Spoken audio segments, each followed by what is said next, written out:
Natural ways to kill bugs in your vegetable garden.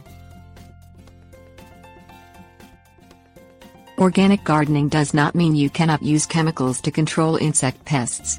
According to the United States Department of Agriculture, gardeners can use chemical insecticides in organic gardening as long as those chemicals derive from mineral or botanical sources.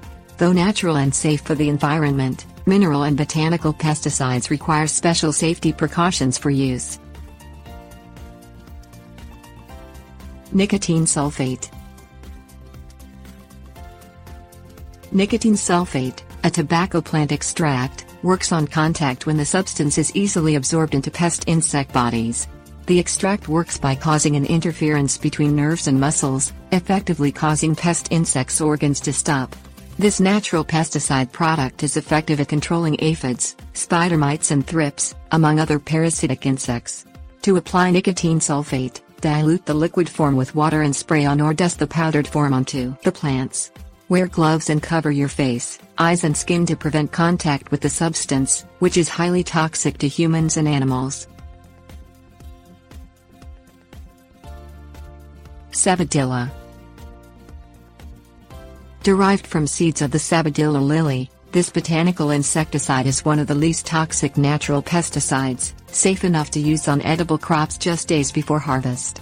Effective at killing such insects as caterpillars, squash bugs and stink bugs, Sabadilla poisons insects via direct contact as well as stomach poisoning upon ingestion. When applying Sabadilla, cover skin and use a face mask to prevent irritation to the skin and airways. Sulfur.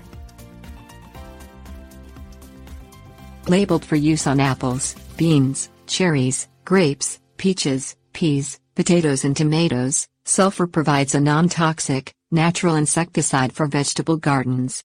Avoid contact with skin and eyes to prevent irritation, and apply sulfur as a dust, liquid or paste to control insect pests such as spider mites and thrips. Unfortunately, sulfur also has the potential to damage plants. When used incorrectly, sulfur should not be used in combination with other pesticides because chemical reactions may occur and damage plants. Sulfur should not be applied during dry, hot periods, as the substance increases the risk of plant injury. Diatomaceous earth. Diatomaceous earth exists as the powdered form of fossilized diatom shells. Dusted onto garden plants, diatomaceous earth works effectively on most insect pests because the abrasive powder scratches open insect exoskeletons, causing death by dehydration. Dust around plants to create a border then will kill crawling pests such as ants, snails and slugs.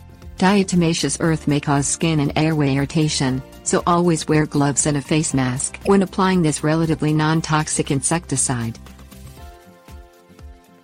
Rotenone.